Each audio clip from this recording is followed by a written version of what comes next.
কোটা ব্যবস্থা সংস্কার করে সংসদে আইন পাশ করার দাবি জানিয়ে শুক্রবার শাহবাগে সংক্ষিপ্ত সমাবেশের আয়োজন করে আন্দোলনরত শিক্ষার্থীরা। এ সময় দাবি আদায় না হওয়া পর্যন্ত সারা দেশে আন্দোলন চালিয়ে যাওয়ার ঘোষণা দেন তারা। আমরা স্টুডেন্টরা যারা পড়াশোনা করি এত কষ্ট করে, তাদের কোনো মূল্যই নাই। যারা কোটা দিয়ে আসছে তারাই সবসময় আগে থাকে, আমরা পিছনে পড়ে থাকি। আমরা চাই না কোটা থাক, আমরা চাই আমরা নিজেদের যোগ্যতায় আগে যাই।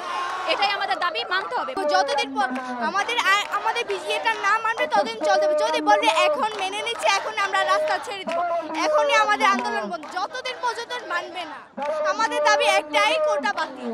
আমরা মনে করি যে এটা হচ্ছে বৈষম্য, যেখানে হচ্ছে আমরা সবাই যোগ্যতার ভিত্তিতে একটা যোগ্য স্থানে যাব। তো এখানে হচ্ছে কোটা দেওয়ার মানে কি, ওইখানে হচ্ছে যে যারা আমাদের থেকেও কম মেধাবী তারা আমাদের থেকেও এগিয়ে যাবে। সকল বিশ্ববিদ্যালয় ও জেলা প্রতিনিধিদের সঙ্গে আলোচনা করে পরবর্তী কর্মসূচি পালনের কথা জানান আন্দোলনের অন্যতম সমন্বয়ক আবু বকর মজুমদার।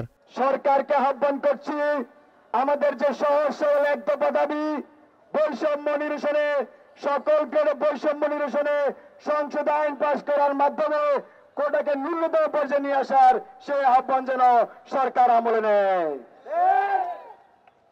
এরই সাথে আমাদের পরবর্তী কর্মসূচি আমি এখন উপস্থাপন করব।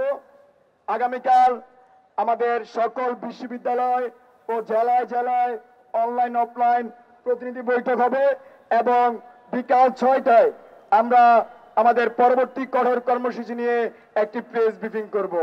এর আগে বাংলা ব্লকের কর্মসূচিতে পুলিশি হামলার প্রতিবাদ জানিয়ে বিক্ষোভ মিছিল করে শিক্ষার্থীরা।